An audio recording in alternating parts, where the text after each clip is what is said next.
వస్తానన్నావు, వెళ్ళొస్తానన్నావు, జంటై ఒకరి పంటై వెళ్ళావు.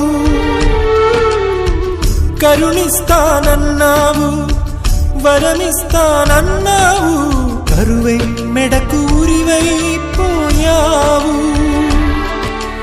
దేవతలోనూ ద్రోహం ఉందని తేలిపావు, దీపం కూడా దహిస్తుందని తేల్చావు.